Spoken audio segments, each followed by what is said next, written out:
My guest today is Vibhu Bhutani. Vibhu, how are you? I'm good, Joe. Thanks a lot. Did I say your name correctly? Oh, yeah, that's correct. Okay, I've messed up easier names That's than that. What do you do, Vibhu? So I'm chief strategist with SoftWeb Solutions. Huh? We are mainly focused towards IoT these days. So we started way back in 2004, I believe, and we started as an .NET shop. So Right. more towards Microsoft technology and that thing. Then we picked up the pace when the mobile technology was introduced in around 2007. Obviously, Apple iPhones and all those things were boom at that time. So we picked the mobile technologies. We worked with Android and iOS platforms a lot on these days. But regularly now these days we are more focused towards IoT since I would believe since past 3-4 years. So what we do is mainly focus towards IoT platforms. We talk to our customers. We make them understand the value of IoT today, what it is, and basically not just getting data out of their machines or sensors, but we morely focus towards the data science piece after that, which means like collect the data, bring the data to the platform or to the cloud or on-premise based on whatever they are preferring towards. And once we have collected that data for a certain amount of time, we run our machine learning algorithms on top of that data and make sure that that particular collected data is having more value after we run those algorithms on top of it.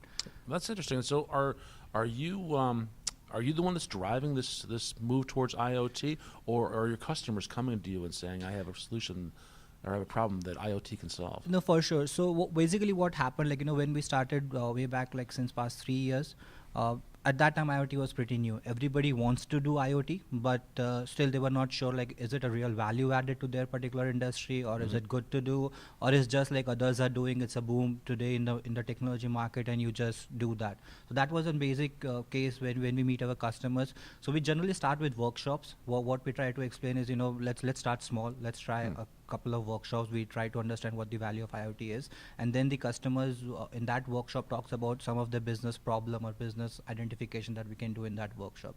That really helps us to identify what exactly the customer needs are, and then we try to drive that particular workshop in such a way that they understand what the value of IoT is, and then we close the workshop with a couple of POCs idea that we can say, like, what, let's do this POC. These POCs will have these certain values that you can measure, and that makes more sense for any customer to understand IoT and implement actual IoT in their any of the business process that they want. Oh, okay. So you start with the general idea of what is IoT, what's the broad value of it, and then and they come back at you from the opposite direction. Here's what we do, and you try to find where that common ground is. Where, exactly, where because that solution can fit their problems. Sure, that is very needed in today's market. Is just to do an IoT project, it's simple. You just collect data, throw it to the platform, and company says that we are doing IoT. Sounds but that's simple. that's really sounds simple, but that's not what actual IoT is all about. You collect data, and then main idea is to process that data and to create values out of that data. And then that value will let you know that, okay, IoT is a real value to your business processes or it's not. And ideally it is, because we drive these things in such a way that they come to realize that this is the value that they can get out of it, so that after the workshop they can go back to their management and then they can prove that, okay, this is the value, let's do a couple of POCs and let's make sure that we get some value of this data. Okay, well, give me an example of something that you've done for your customer that Sure. added that So value. recently, again, we did a recent workshop with one of our manufacturing customers. So they have like around lots and lots of factories floors, and obviously factories not just manufacturing something, but they have a lot of smaller cases behind it. So they have inventory, they have warehouses, they have transportation fleets and all those things, because everything is included in the factory house. So what we did was, again, we started with that workshop. We pretty much prepared ourselves with a customer specific use cases, that if I'm going to a manufacturing house, what those use cases could be, and then we try to explain that, okay, these are some of the general use cases, so that it gives a brief idea to the entire organization what we are going to do in the next day or so. And from that they can pick the things up that, okay, what, you talked about this use case, this really sounds very good, I want to implement this. So again, an example was we talked about in smart warehouse, where the general use cases or general pain points in a warehouse scenario is like you don't know where your products are kept. And again, you don't know what is the inventory level of your product till the time you go back to your system, you run some queries and identify that, okay, there's a low inventory of this particular stock. So what we did was we implemented a smart glass solution for them. So the warehouse manager just walks into the warehouse with that smart glass, and he just gazes to any particular product barcode that's sitting out there on the shelf.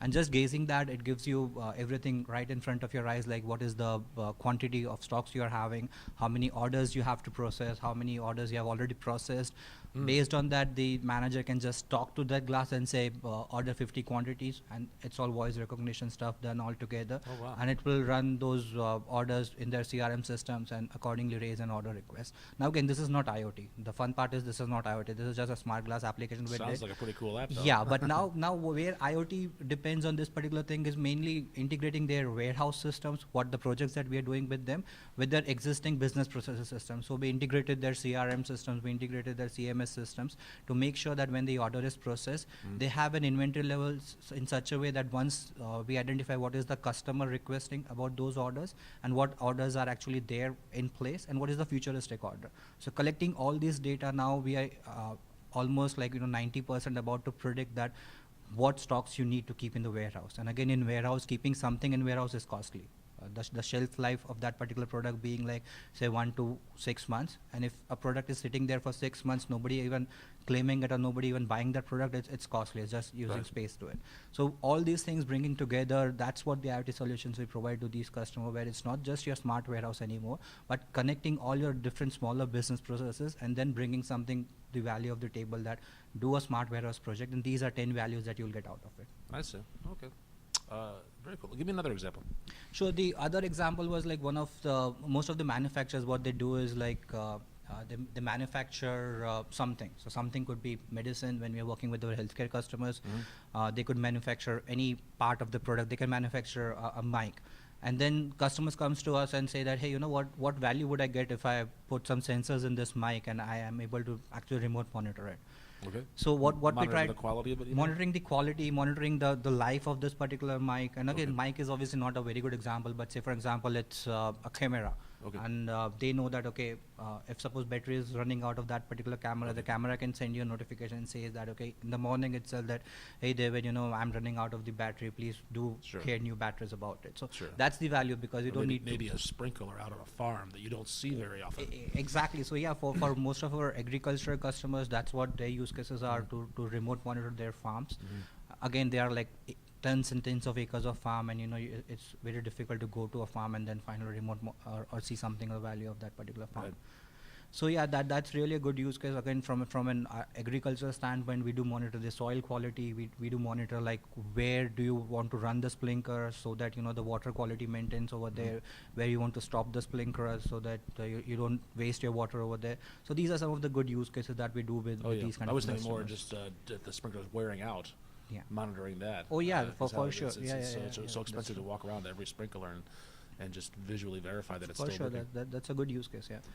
And from agriculture standpoint, again, we also work with customers, making sure that, okay, if you want to work with an agriculture industry, Bluetooth will not work for you. You might work with a bigger spectrum of a network called LoRa network, which is used in smart industries. But it's just, doesn't just work on the use case, but we are more focused towards the technology behind that specific use case, that how would it affect the customer and how important the technology is. So we are coming more from a technology standpoint, being again, being in service industry for last around 10-15 years now.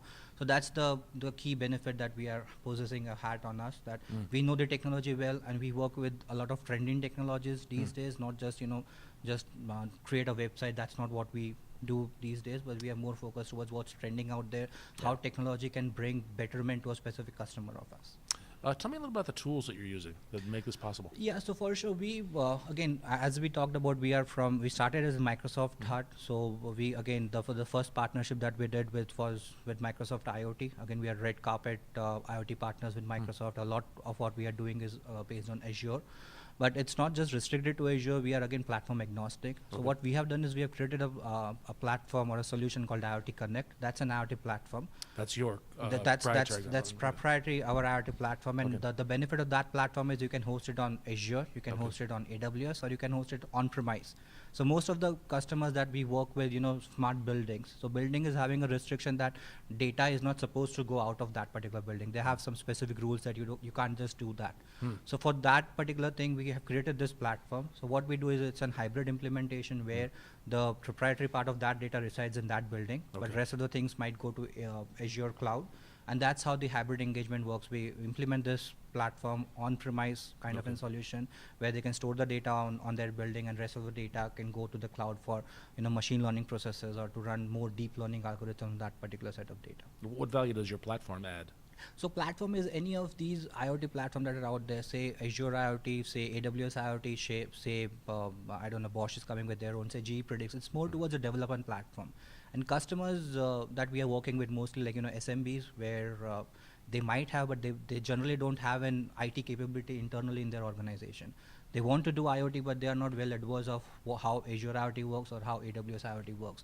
So kind of they don't have a development power in-house. So what this platform enables is like it gives them a web-based tools where they can just log into a website, create their smart rules automatically. So they don't want to write stream analysis query in Azure. They can just write some textual information on their web-based tool, and finally we convert those things in stream analysis query and provide them a real-time value out of that particular thing.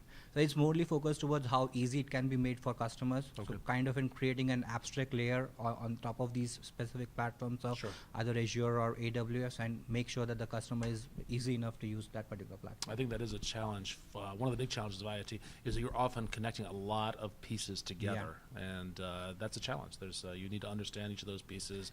You need to know where the integration points are. And yeah, for sure. Again, as I said, most of the time customers might not have a development capability in-house. So again, that's a bigger challenge that day, because they don't know how Azure might work. So they need some better simplistic tools to actually just put data towards it, and the rest of the thing is taken care of the IoT. And again, I would again talk a little bit about the IoT Connect platform. So it's not just focused towards what we do, but what we try to tell to our customers is, think about what any of a normal platform would work. You need user management, you need group management, you need smart rules that run against real-time basis on your live data sets. You need security in your platform. So those are some of the basic necessities that any of our customers or any of the platform might have. So what we have done is we created those capabilities on a very low level kind of a thing where you can just have those capabilities in one platform, and then let the platform work towards providing value to it. Then we talk to the customer, you have the basic 10 features that you might need, and about those 10 features what you can do is like, let's talk about value.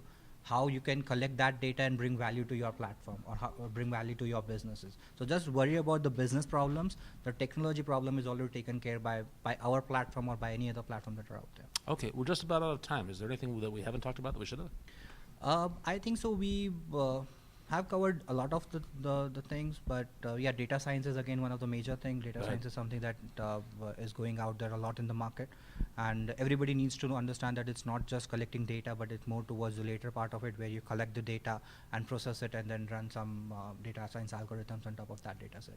Yeah, excellent. So no one more piece to add on top of that, but to add more value is after the fact. Yep. Excellent. And where will people go to learn more? First about you and your company. So again, we have like the website is softwebsolutions.com.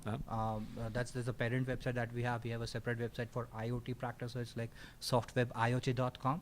And then the platform is like iotconnect.io. So these are the three major websites that people can go around, the customers can go around and look what are the features that they might look for any other platform that they're targeting. And what about people that are interested in getting more involved in IoT? Where would they go to learn more? Yeah, so again, so that's the softwebiot.com website. So what it basically targets is about the basic steps of an IoT implementation wherever you are in your IoT journey. So customer can start with a workshop, or customers might come to us when they have already done some POCs and say, hey, you know what, we understand the value of IoT, let's take things forward together and let's go to the next step. So that is something, a third phase of an IoT journey, where we say the POC is completed, now we do the actual implementation, or actual how we can connect the larger machines or larger factories towards the platform. Vibhu, thank you so much for your time. Sure, thanks a lot, David. Thank you so much.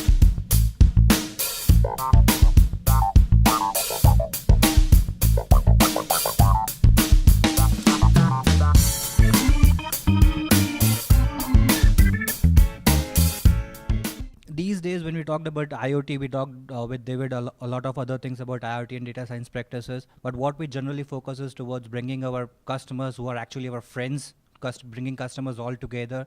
So, making a more technology-friendly world towards that. And when we talk about technology, mainly focusing towards like what technology matters to the customer, not just put any bare technology on the table, but trying to explain them that this is the best route of the technology that you should move forward with.